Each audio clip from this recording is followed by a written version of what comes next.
Okay, in our previous classes, we have discussed something on this.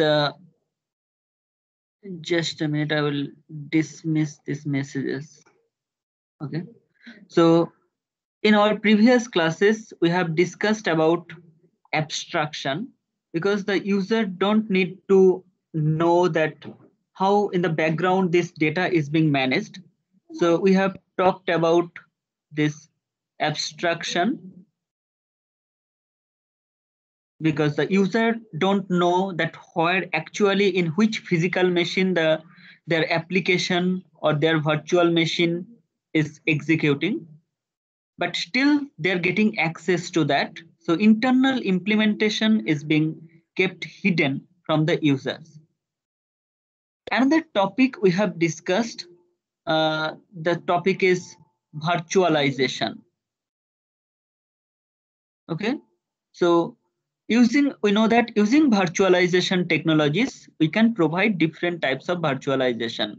So one is hardware virtualization or platform virtualization.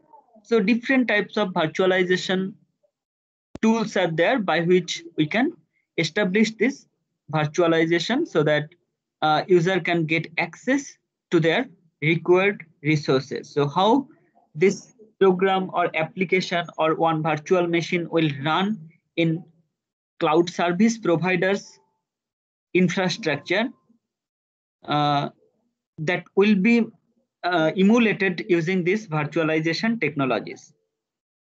Okay, so we have little bit idea about it. Now we have talked about different types of cloud platforms. So mostly though we will focus on Google Cloud Environment and Amazon Web Service.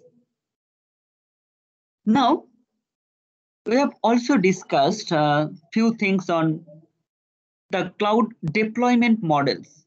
So if we think of this deployment model,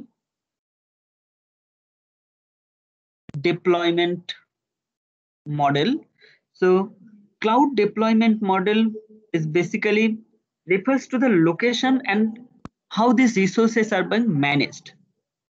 Okay, so deployment model is basically related to we can say that it's a private cloud, public cloud, sometimes it's a hybrid cloud, or sometimes we talk about community cloud. So these are the different deployment models, so we'll discuss here. So though we have discussed these things little bit earlier. Okay, now we have another type of model. Generally we talk about, this is service model. So service model is basically we talk about infrastructure as a service, platform as a service, then storage as a service. Okay, so and software as a service is one of the important types of service model. So these are the different types of service model. Now before going to this in detail, first we need to understand one thing. This one is the NIST model. So NIST, the full form of NIST is National Institute of Standards and Technology, probably. So the National Institute of Standard and Technology, they proposes a model. This model is known as NIST model.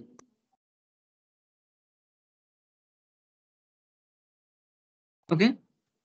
So in NIST model, so it is designed by US government. So their institute, basically NIST is US institute. So they proposes this model and which is well accepted. Okay, so what is the model? Try to understand first this one. So they divides this cloud computing in different layers. So this cloud computing platform according to NIST is divided into different layers. One is, so they divides it into deployment model. So this is the deployment model.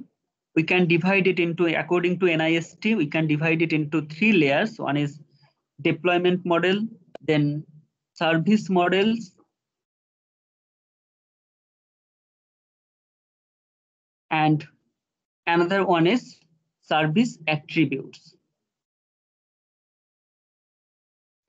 This is service attributes. Okay, so this is the, we can divide it into 3 categories according to NIST. So in service attributes layer, we have resource pooling. Okay, so it's basically related with the resource management. So here we use resource pooling. So it can be the resources are basically network resource, then on demand. It can be on demand self service. Sorry, it can be on demand self service. Then it provides using service attributes. It provides, if the user expects elasticity, then it can provide the rapid elasticity.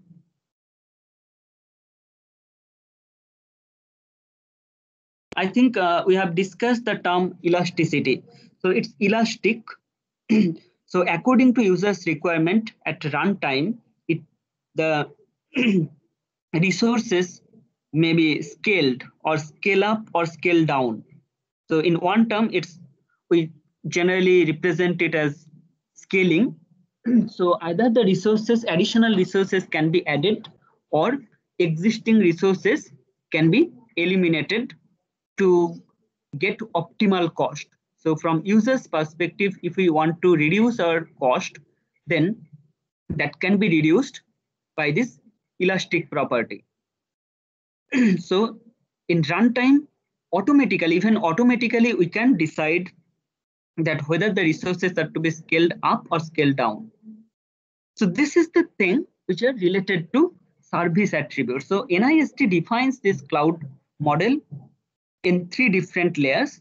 So in service attributes layer, these are resource pooling. So network resources, hardware resources, on-demand self-service, elasticity, these are the things which are defined by this. Okay. Now in service model, what is the service model? So we have already talked about it. So it can be infrastructure as a service. It can be platform as a service. And we have talked about software as a service. So these are the 3 main services. So beyond that, we have storage as a service. Sometimes it's represented as disk space as a service, DAAS. So these things are there, but according to NIST, they are focusing on 3 different types of services. One is infrastructure, one is platform, and another one is software as a service. In deployment model, we have generally 4 types of deployment model. One is community deployment. Another one is private cloud. There is another one, it's a public cloud. And finally, we have hybrid cloud. Okay, so these are the different deployment models. So what is community cloud? So before going to community cloud, okay, first we will start with private cloud. As we have discussed earlier, that if we are maintaining our own... Hello, Anjali?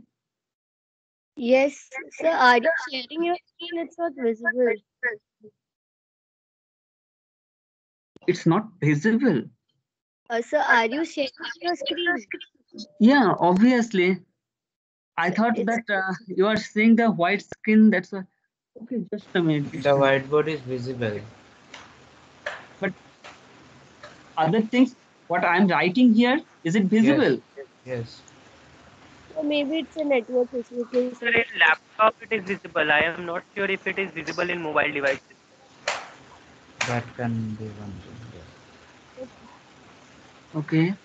Then what shall I do? Many of you are connected using your mobile, no?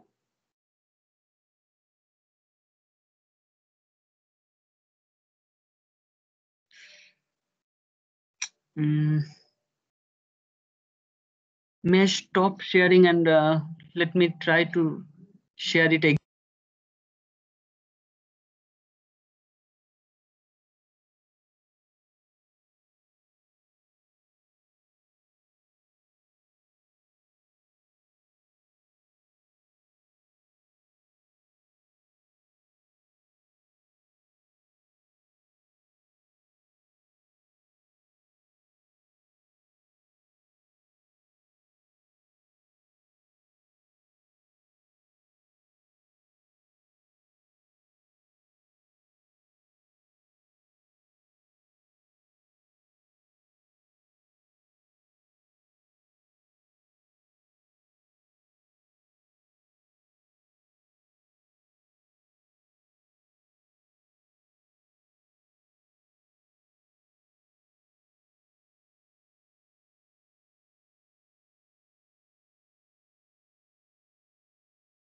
Hello, is it visible now? Yes, sir. Okay, fine. So these are the different models. So private cloud means in case of deployment model, if we think of private cloud, so if we are deploying a cloud infrastructure or developing a cloud infrastructure within our own infrastructure. So that means I have a lab or we have a lab in our college. So we can set up a cloud environment within our own infrastructure. So that will be considered as a private cloud. Now, if I publish it over network and if I deploy different types of virtual machine in our own cloud infrastructure, and in this pandemic situation, if you want to access different types of operating system or softwares which are published on this private cloud, you can access it from your home. It's a private cloud. The reason is we are not paying someone. We are running this cloud environment within our infrastructure. So it is not acquired from someone else. So that's why we are not going to pay someone. The hardware resources are not provided by third party. It's our own infrastructure. So this type of deployment model is private cloud. Now, what is public cloud? So public cloud is completely the cloud environment which is being provided by the third parties like Amazon, Google. So if you want to get that service, you have to pay them. Okay. So if you are going to pay them, so the services are being provided by these service providers. So it's a public cloud. Public cloud doesn't mean that it's not secure. It's a public cloud. The term public is used to represent that the services are public, so anyone can access it. So this private or public, these terminologies are not related with the security. Everywhere it's secure. So whether it's a private cloud or whether it's a public cloud, everywhere it's secure. So if we develop one cloud infrastructure or cloud environment within our own infrastructure, it's a private cloud. If we don't have that infrastructure, we are getting these resources from third party or cloud service providers, then it's a public cloud. And there is another model which is known as hybrid cloud. Sometimes it happens that within our own infrastructure, we have a private cloud. Now, if we are running an application, for this application, we need to execute some program which will take hundreds of virtual machine, and that number of virtual machine cannot be executed or deployed within our own infrastructure or within our private cloud. So in that case, most of the things will run in our private cloud. Some virtual machines will be deployed in some public cloud. It can be Amazon, AWS. Now the model is hybrid because for fulfilling our requirement, some virtual machines are running in our own infrastructure, some virtual machines are running in third-party infrastructure. So this is a hybrid model. That's why this type of cloud environment is known as hybrid cloud. Okay. Another type of cloud environment is community cloud. So community cloud is mainly like that. If we think of that we have different cloud environment in different colleges.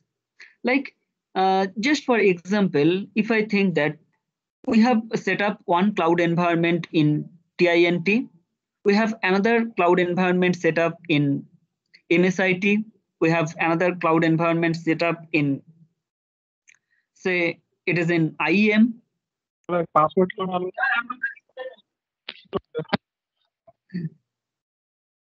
So in that case, it will be, if we can integrate it. So we are running one cloud environment where data centers are scattered in different regions. And this cloud environment, for this, to use this cloud environment, we are not paying someone. So we can use the resources. We can deploy some virtual machine. As a student of TINT, you can deploy some virtual machine in MSIT server or IEM server, but we are not going to pay for that. So it's a community cloud. So generally, community cloud is mostly used in academic institutes. So we are providing our cloud resources as an integrated part of a cloud, which is geographically scattered. It is scattered over different institutes.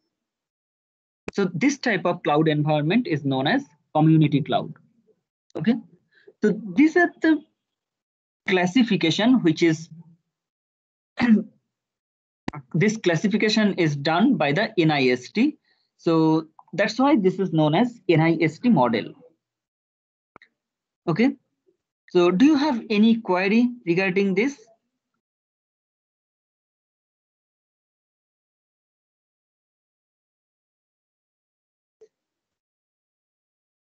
Any query regarding this part?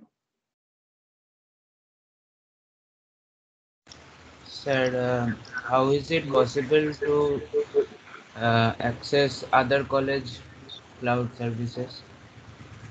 Meaning, you are saying that it is free of cost, but the other colleges they can deny the access, right? No, we have to configure the cloud environment. So we have to configure this cloud environment as a community cloud. So first we have to agree that our college, so there will be a MOU among these colleges. Based on that MOU, they will agree that their cloud infrastructure will be integrated to a single point. Okay. So if we integrate this infrastructure to a single point, then you will get, if you are logged into this cloud environment, then you will get this you will get this cloud environments of TINT or MSIT or IEM as different region. So we have to agree with that. Otherwise, we can't configure this cloud environment. So the difference is, probably you are not able to understand the difference between private and community. If we think that we have set up one cloud environment in TINT, this is a cloud environment, it's a private cloud. If we have another setup of cloud environment in IEM, it's again a private cloud. But if we want to configure it as a community cloud, then there will be a single cloud controller where all the regions will be registered. Okay, so now the cloud environment of TINT, cloud environment of IEM or MSIT, these environments will be registered as regions of that cloud. And as no one is going to pay others, that's why it's a community cloud. Okay, sir. What about the security? Can one cloud of TICT can be accessed by another cloud of MSIT? Oh, Can as a, that be, or as transactions between them can occur, like communication? The security model, I am not understanding that. okay. Um, uh, Try to take that. Let me show you here that we will install, in that case, we will install one cloud controller. It can be kept, we can configure this cloud controller in any of this institute. Now we will create different data centers. Okay, so if we create different data centers, like one data center in TINT, one data center in IEM, one data center at MSIT. Okay, so users can access this cloud environment from internet through this CLC. So if you want to deploy your VM in TINT server, you can deploy. If you want to deploy it in IEM or MSIT server, you can deploy it. Now, if I think that these are the VMs you have deployed, these are the VMs. So you have deployed 3 VMs in TINT, 1 VM in IEM, and 2 VMs in MSIT. I'm thinking that your friend has deployed 1 VM in TINT, 2 VMs in IEM. Your another friend has deployed some VMs here, some VMs in TINT. Okay. Now, every user has their own credential. Even we are deploying our VMs in this cloud environment, whether this is our community cloud or private or public, any cloud environment, you have your own credential. Without that credential, you will not be able to access it. Okay, so even if your virtual machine is running in some other infrastructure, but only you have access to that VM, no one else has access to that VM. Even if I am the administrator of this cloud environment, I will not be able to get this information that what you are doing with this virtual machine. I will not be able to log into your VM. Even I am the administrator of the cloud. Okay, sir. Okay. So generally, how this security is being provided? Generally, this X25 is used. It's some asymmetric key cryptography. Okay. So using this, I can show you later that we use some certificate. So you can store your, if you use asymmetric key cryptography, generally 2 types of keys are generated, private key and public key. Okay, so we are using some technique for this authentication. So we have to generate some key file. This key file needs to be converted. I will show you later. That will be better. So we have some asymmetric key cryptography technique. So the certificate will be kept with you. You will never expose this certificate for security reason. So if you want to log into a virtual machine, you have to log in through this certificate. Instead of password authentication, we prefer certificate authentication. And the size of this key is more than 1 KB. Okay, so these things are secure. Even try to understand one more thing, one point I should mention here, that if we deploy this virtual machine in different infrastructure, but you have access to these virtual machines, not to the host. So there are lots of servers at MSIT, there are lots of servers in IEM, but you are not getting access to the host machine. You are getting access to the virtual machines only, which you have launched. Even you will not be able, if I think that this is your virtual machine and you want to destroy the virtual machine, like RAID 1, you can't do it. You don't have that authentication and authorization. So you can't do that. Even you will not be able to get that information that what are the IDs of other users' virtual machine. You will not get any clue of other users' resources. You can see after login, you can see only the virtual machines which you have deployed, not beyond that. Okay, this way we can provide security. Okay, sir. Got it. Okay. Thank you. It's 1, so 25 minutes more.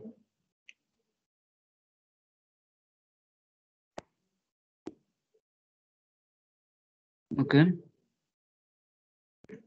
So I will erase this part. Okay, where is the eraser? No, this one.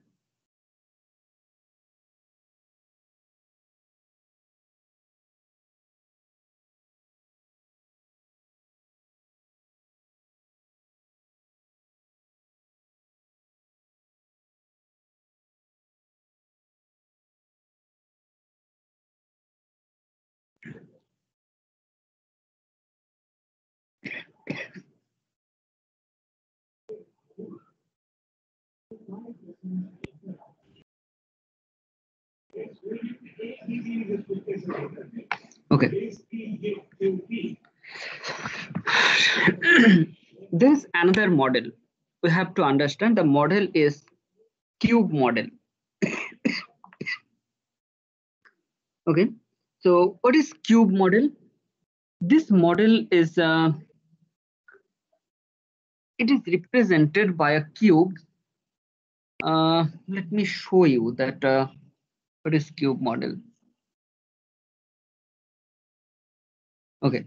So basically, in case of cloud cube model, we represent it in cubic form. So this is a cube.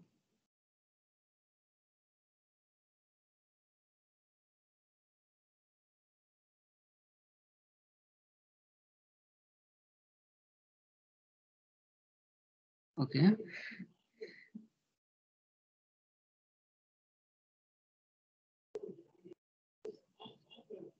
Okay. So in this cubic model, we represent these edges by different dimensions. So generally, this one, this left side is represented by internal.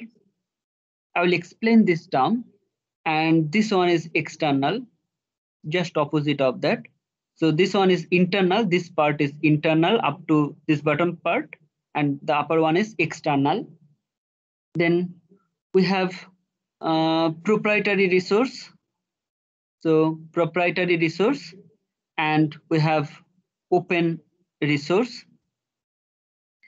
Similarly, we have we can divide. We have to divide this part also. So we have this part. The first part can be represented by perimeterized,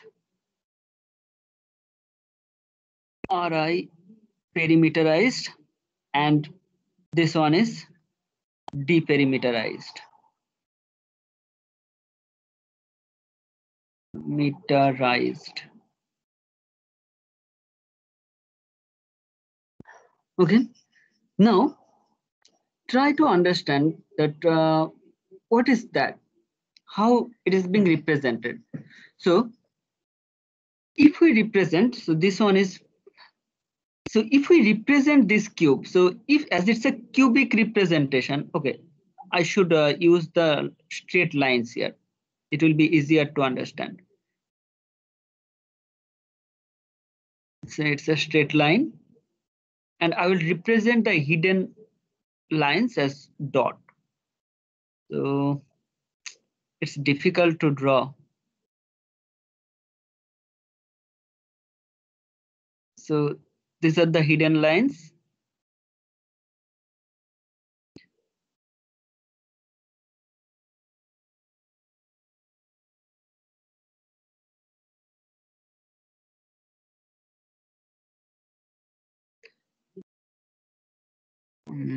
Okay.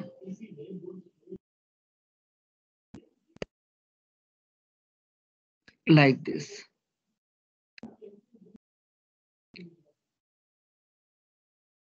Okay, so if we represent it in this way, in what cubic model represents? So if we consider this cube like this one, just if we consider this cube, okay, I think you can understand that which cube I want to, which cube I want to represent. So if we consider this cube, this one represents internal proprietary cloud, and it's a perimeterized cloud. Okay, so it's an internal proprietary and perimeterized cloud. So what are the different terms for this? So in this cube model, this internal and external, this one represents the physical location. So is it within our own infrastructure, or is it with some third-party infrastructure? So this internal or external, it represents the location, or basically the physical location of the cloud environment. So you can consider it. So either it's an internal, means or within our own infrastructure, or it is in third-party infrastructure. Now, this proprietary and open, this one represents the ownership. Okay, so is it a proprietary cloud environment, or it's a open environment? So this one represents ownership. So we can represent that. Just I want to update this block. So this internal and external, basically this dimension represents physical location. It's a physical location.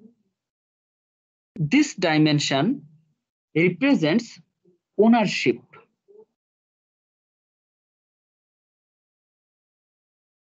It represents ownership. Okay.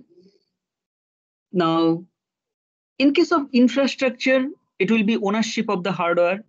In case of software as a service, it will be ownership of the software. In case of platform, it will be ownership of the platform. Okay, so this either proprietary or open access. So this thing is being represented by this dimension, proprietary and open. Another one is for security reason.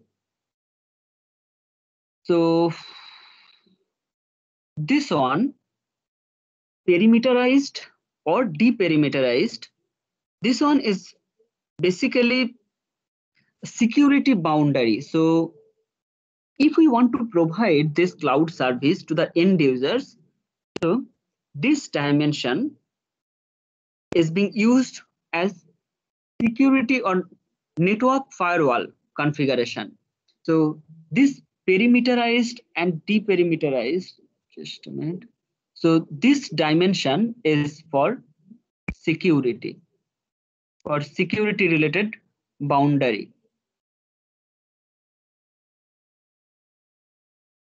Okay. So so security related boundary means if you want to deploy something and which is accessible, whether if you are running some virtual machine. Now, in case of running virtual machine, so if the virtual machine is running within this infrastructure and you have only access to that virtual machine, so from other location, without you, no one will be able to access it. So this is basically, if we restrict this access, then it's represented by perimeterized. Okay. And if you allow other users to access this resource, then it's a deperimeterized. So perimeterized and deperimeterized, by this classification, we represent the security boundary. So generally this is being provided by configuring the firewall of the data center network. Okay. Now,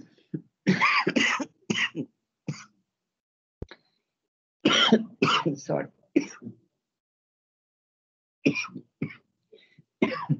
Just a bit.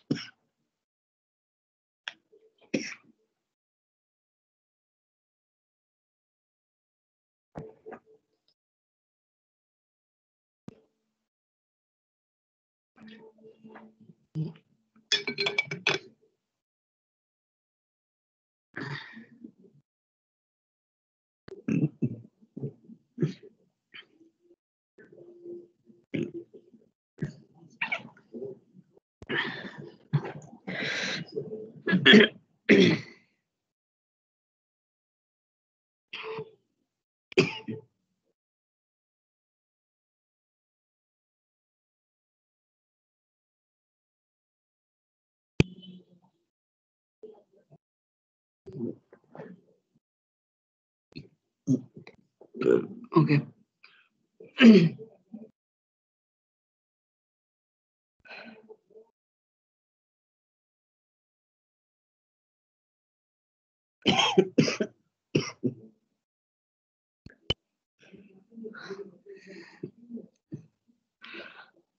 Okay, so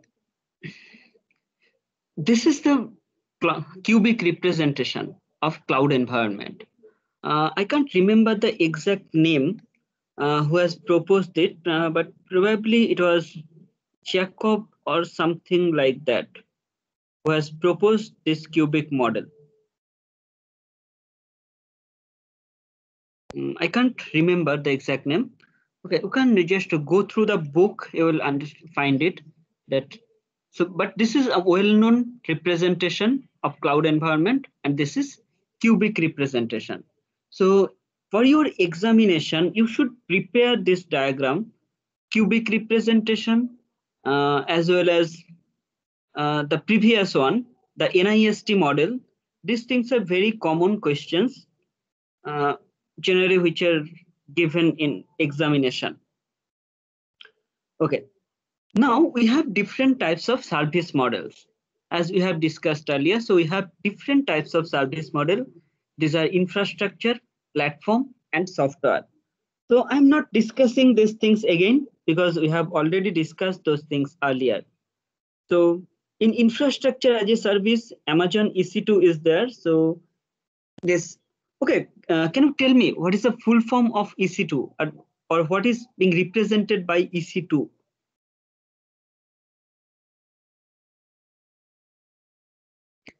If we talk about in infrastructure cloud,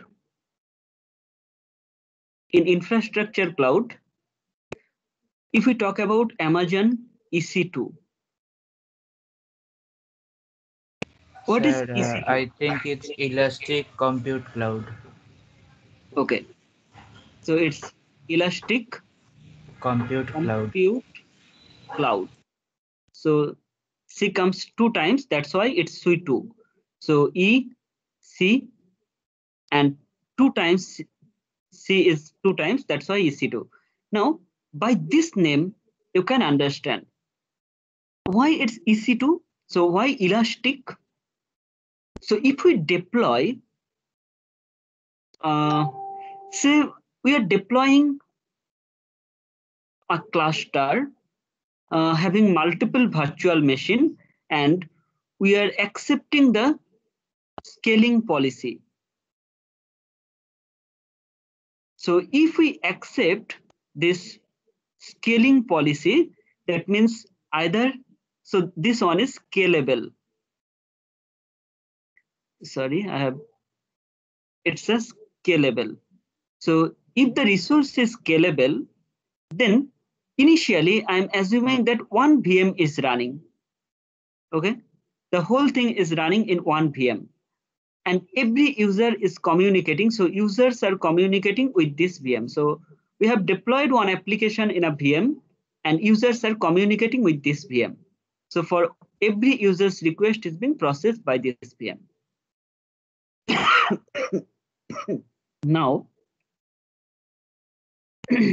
this one, it's a compute cloud. So we are more focused on computation, not on storage.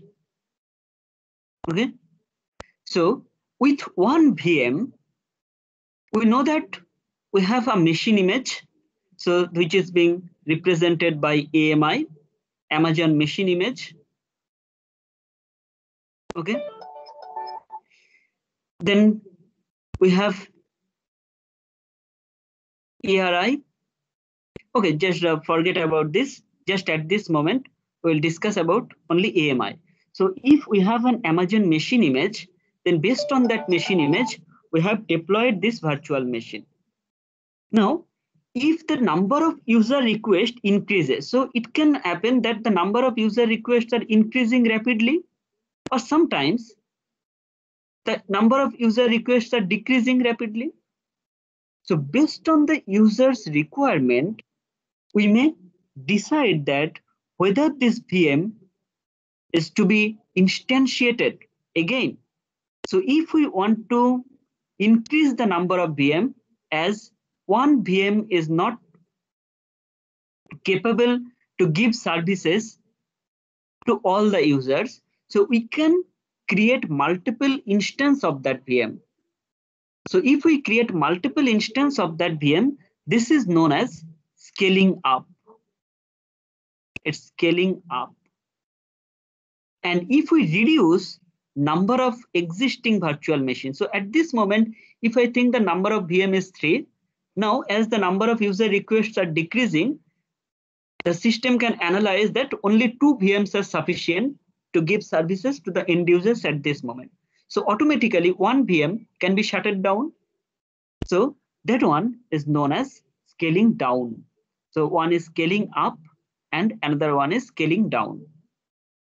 So here, this scaling up and scaling down, this term is related to elastic. That's why the resources are elastic. So based on our requirement, we can expand it or we can decrease the existing resource. So you can allocate new virtual machines or you can deallocate the existing virtual machine. So that's why it's a elastic. So as we are deploying on virtual machine, we are not focused on storage. So this type of virtual machines are basically compute cloud. Okay. So if you need storage service, then you can use Amazon S3. So for storage service, we have Amazon S3. S3 stands for Simple Storage Service. Okay. So if you need to store huge amount of data or huge volume of data, you can choose this service, Amazon S3, to store this data. Okay, so that's why it's an elastic compute cloud. Okay, so this is basically infrastructure as a service. We have already talked about platform as a service, like Google App Engine. Okay, so if we want to develop one application and this application will be developed based on a specific platform, or if we need multiple platform, they can be integrated. Then this is platform as a service. So we can go for platform as a service if we want to deploy one application which is developed based on certain technologies. So these are the different service model. And in case of software as a service, how it is being provided? As you are student of 4th year, I think it will be easier and you are familiar with this. Like if we talk about software as a service, like if we think that we have a CRM software, okay, we have a CRM. So, and we are providing this service as software as a service. How this system, or how you will design this system so that different companies' data will be stored in different location. So they will not be kept in single database. How it is being managed?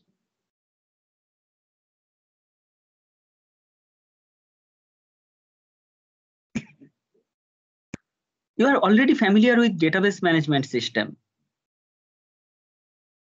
Just think that what is your proposal, or how you will design that. If our requirement is, I have a software, by this software, I have a single interface to the end users,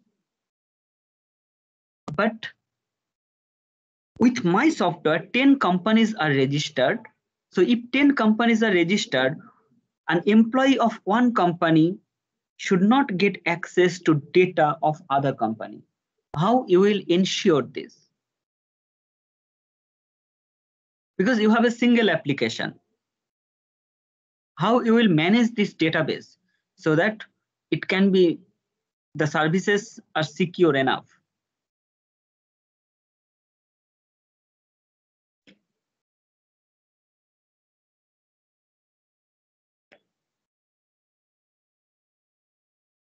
Hello. Sir, we can grant access to the particular users who are out to use it. Okay, obviously it will be granted, but whether in your database, whether how many users will be there?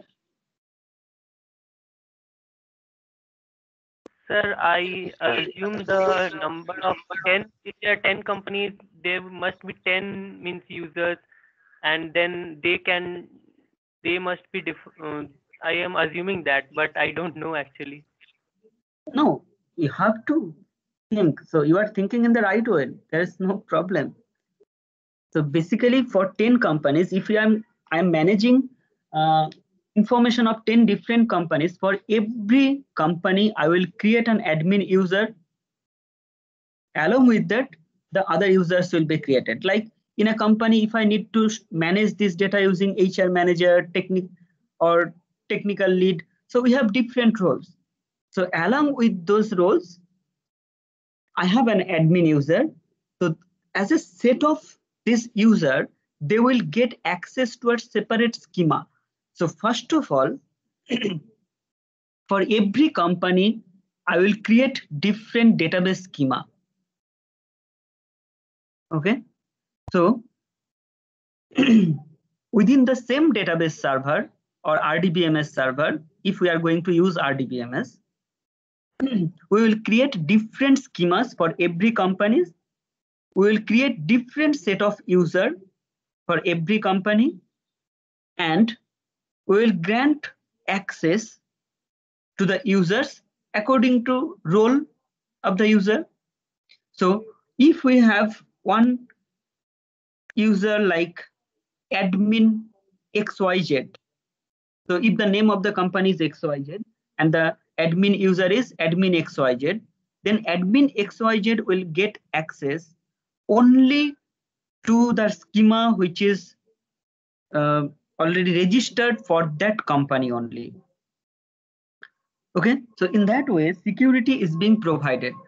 Now, you may think that it can be done in conventional architecture, why we are choosing cloud? Is it not the question? So in conventional technique, we may provide this security. We may create multiple schema. We can provide different user role based on the company's requirement. So why cloud environment is related with this? Do you not think that some confusion is there?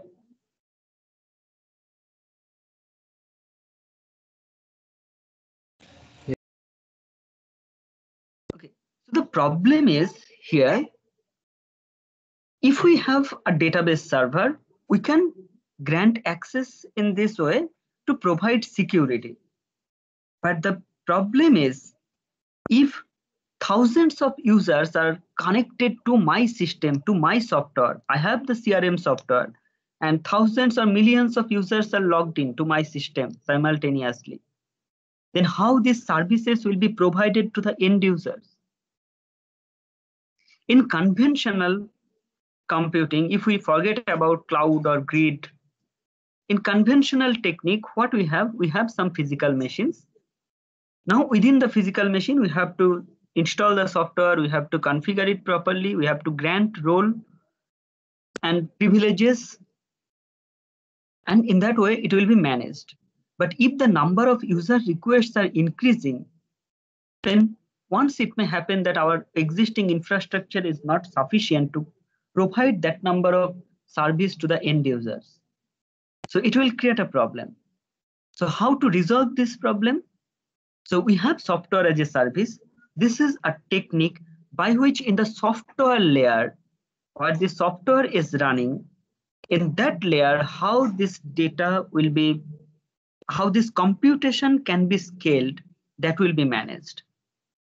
So you have to develop your software in such a way so that it can be scaled automatically.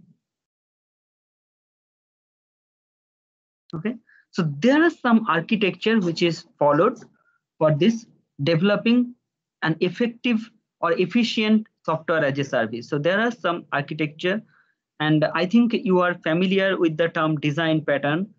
So using many things, we design this software as a service so that this one interface which is being provided to all the end users, by one interface, huge computation can be managed in the background. This is the purpose of software as a service. That's why it's not a conventional employee management system or a conventional CRM. So here we have the concept of scaling so that automatically the resources can be scaled. So different modules of the software as a service. So if we design a software, we have different modules. Now these modules will be deployed in different virtual machines. And in the background, if one virtual machine is being overloaded, then before the virtual machine is overloaded, we have to predict it. So based on the prediction, we need to decide that whether the VM is to be scaled up or scaled down. So that's why it's not just a conventional CRM software. We can provide this CRM using software as a service. So it should have the basic properties like elasticity. So abstraction, these are the properties you should maintain. One more thing is that if you are working with sensitive data, you have to think of replication. The data needs to be replicated somewhere so that if one server is being crashed or it is being inaccessible, then the responsibility should be redirected or it should be handed over to some other server. Okay, so if we want to give this on, so obviously during this development of this CRM, so you have to design this software in such a way so that its backup can be taken automatically. If there is any kind of failure, so failover recovery techniques will be there. So in relational database management system, like when you have learned Oracle, you have found different types of recovery techniques. There are, I don't know in recent version, but in Oracle, I'm talking about very old version. In Oracle 9, there was 7 different recovery techniques. Okay, so there were 7 different types of what should I say, log management technique, by which if a system is being shutted down or it is being crashed, so the data can be recovered from different log files. So all the previous transactions either can be rolled back or it can be resumed. So it is dependent on different log files. In Oracle 9, it was 7 different types of log files. So you are familiar with these things. So in this way, we can develop this software as a service.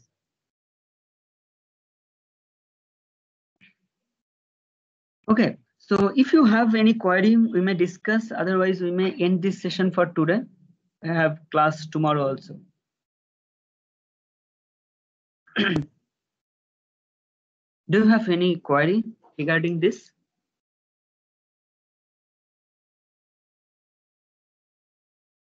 No, sir. No, sir. Okay, fine. So from next class, we have to discuss the next topic. So you can go through this first chapter. Okay, just a minute. I want to share this one. Stop presenting. Okay, I'll stop this on also.